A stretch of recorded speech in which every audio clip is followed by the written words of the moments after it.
Et dans ce Parti Monde, on est ravi d'accueillir le professeur Carlos Moreno. Professeur, bonjour. Bonjour. Vous êtes directeur scientifique de la chaire Entrepreneuriat, Territoire, Innovation à l'IAE Paris-Sorbonne, Université Paris 1, Panthéon-Sorbonne, membre de l'Académie des technologies, mais vous êtes surtout le père d'un concept, et ça c'est rare d'avoir le père d'un concept sur le plateau, la ville du quart d'heure. Un ouvrage vient de sortir, votre dernier ouvrage, même si on avait déjà les prémices de votre pensée, dans droit de citer votre précédent ouvrage, La ville du quart d'heure, une solution pour préserver notre temps et notre planète. Alors vous allez nous expliquer tout ça. Tout d'abord, professeur, vous expliquez dans votre ouvrage qu'à présent, nous devons changer. Qu'est-ce qui, selon vous, rend ce changement si urgent aujourd'hui pour nos villes ? Bien, merci pour l'invitation. Nos villes aujourd'hui, c'est les lieux où il habite la majorité de la population. En Europe, 75%. Oui. Les villes aujourd'hui sont traversées par trois crises. La crise climatique, qui est présente tous les jours, la crise économique, et on voit bien la situation française aujourd'hui, et le délitement social, et on le voit aussi. Donc, face à ces trois crises, nous devons proposer des solutions qui intègrent ces trois contraintes.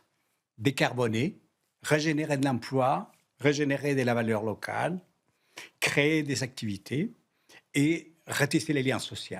La proximité, c'est la clé aujourd'hui pour les trois. Avec de la proximité, on décarbone avec des mobilités à pied, en vélo, bas carbone, transport en commun. Oui. Avec de la proximité, on crée de l'emploi local, du commerce, des activités, des coworking, les nouvelles manières de travailler après le Covid. Avec de la proximité, on a plus de liens sociaux dans les quartiers, dans les voisinages, dans l'espace public. C'est pour ça que c'est une solution qui permet de changer nos villes aujourd'hui au quotidien face à ces défis qu'il faut impérativement combattre. Alors, dans ces défis, on a noté urgence climatique, crise sociale, fragmentation urbaine. Qu'est-ce qui constitue le moteur principal du changement ? C'est tout en même temps ? Une politique urbaine qui soit menée de manière ambitieuse pour, d'une part, offrir une meilleure qualité de vie, ce qui est aujourd'hui au cœur de la demande de nos concitoyennes, de nos concitoyens. Et cette qualité de vie, elle est liée, et je l'explique déjà dans mon précédent livre et dans celui-ci avec des exemples, il y a 6 choses fondamentales qui sont indispensables pour cette qualité de vie. Un logement digne, Oui. et pas dans des lieux uniquement des boîtes à lapins, loin. Pas de cité dortoir. Exactement, mais partout, avec donc cette capacité à développer des logements sociaux, à mixité avec des logements intermédiaires et de la question de la propriété, c'est fondamental.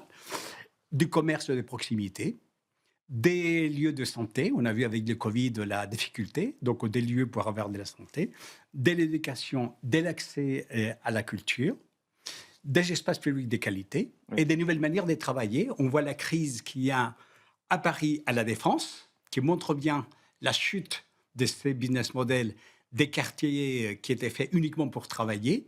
La crise à la Défense, et nous sommes aujourd'hui impliqués parce qu'on est titulaire d'une mission donnée par la présidente de la région Île-de-France, Valérie Pécresse, pour proposer des nouvelles polarités économiques. Voilà, donc ce sont des choses très concrètes. On n'est plus dans les concepts, on est dans l'implémentation et la réalité.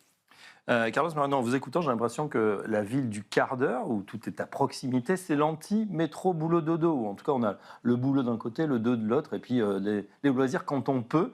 Est-ce que il y a déjà des exemples de cette ville quart d'heure? Est-ce qu'elle existe en 2025?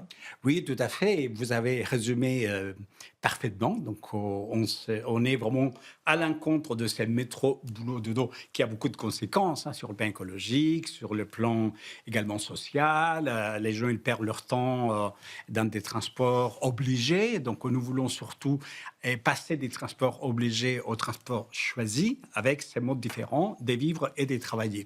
Des exemples, en donne beaucoup, puisque ce concept est né à Paris, tout le monde le sait, avec Anne Hidalgo pour sa campagne électorale, pour sa réélection, quand elle a proposé la ville du quart d'heure. Aujourd'hui, c'est une réalité palpable, mais ce n'est pas qu'à Paris. On le voit en France, même des villes comme Mulhouse, dans le Grand Est, des petites villes de 5 000 habitants, comme Saint-Hilaire de Bredmas entre Alès et Avignon. Ici, en Île-de-France, une petite ville de 4500 habitants comme Tréport-sur-Seine, mais on l'a vu aussi à Nantes. Mais c'est aussi le cas en Europe, des grandes villes comme Rome, des grandes villes comme Milan, des petites villes en Pologne de 15 000 habitants comme Rzeszów.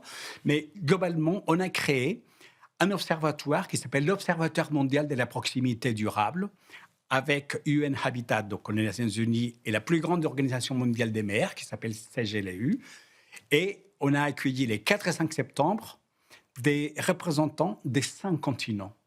Oui, puisqu'on trouve aussi Séoul, Melbourne se sont inspirés avec cette ville du quart d'heure. Séoul, Melbourne, Portland.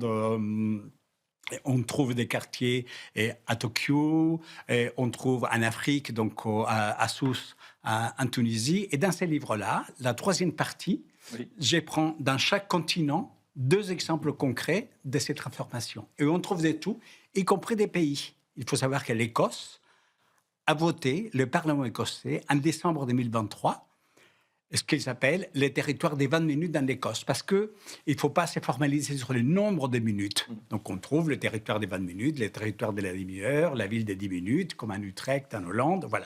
Donc on dit aujourd'hui la ville ou le territoire des X minutes pour montrer que ça fonctionne, y compris en France, dans les Landes, dans les territoires, dans la ville de Sète, les Sicoval à Toulouse, voilà. Il y a une profusion de tout type de proximité. Donc aujourd'hui, ce concept, finalement, il s'étend. On est plus dans une smart city ou dans une living city, c'est-à-dire une ville intelligente, qui a fait aussi Flores à une époque, ou dans une ville à vivre. Exactement, je viens de ce monde-là, parce que tout le monde le sait, ma carrière s'est déroulée entre les mathématiques et les sciences de l'information. Oui.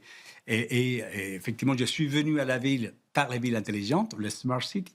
Et effectivement, j'étais à la tête d'un mouvement mondial pour dire, plus que de l'intelligence, il nous faut surtout être heureux à l'endroit où nous vivons. Et donc, ça s'appelle la ville vivante, la Living City, vous l'avez dit un instant.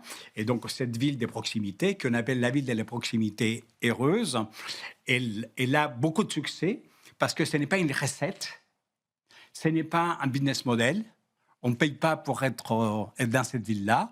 C'est une politique urbaine qui est proposée pour qu'elle soit adaptable en fonction du contexte, du continent, de la culture, de l'économie, de la géographie. Et donc, chacun, dans son lieu, peut l'adapter et peut la faire devenir une nouvelle réalité. Et c'est ce qui est en train de se passer aujourd'hui dans le monde entier. La proximité est un concept qui vient depuis une centaine d'années, quasiment en même temps que les voitures sont devenues les modèles de vie dans les villes avec la zonification, donc la charte d'Athènes, de Corbusier, pour ceux qui savent donc que nos villes modernes sont bâties par des lieux spécifiques, les zones d'activité pour travailler, les zones pour vivre, les zones pour avoir de la culture. Toujours a eu un mouvement de résistance pour recréer, comme vous l'avez dit, des villes dans lesquelles il fasse bon vivre. Et aujourd'hui, on est arrivé au bon moment avec ces concepts, crise climatique, crise économique, crise de l'immobilier et du logement, qui fait qu'on est à la pointe, et c'est reconnu au niveau mondial. Je reçois énormément des prix. Mes livres sont traduits aujourd'hui en 11 langues, bientôt 13, les Chinois et les Chinois simplifiés pour la Chine et pour Taïwan. Et je suis donc à 16 livres aujourd'hui et 22 avec les 5 nouveaux qui sortent dans quelques jours. Et ben voilà, en tout cas, ça vient de sortir dès tout début octobre, La ville du quart d'heure, pour tout comprendre de ce concept dont vous êtes le père. Merci Carlos Moreno. On retiendra la ville de la proximité heureuse. On se le souhaite en tout cas pour les années à venir. Et puis c'est une urgence également climatique. Je rappelle que vous êtes directeur scientifique de la chaire Entrepreneur Territoire Innovation, IAE Paris-Sorbonne, membre de l'Académie des technologies. C'est un plaisir de vous avoir dans Smart Imo. À très bientôt. Merci, à très bientôt.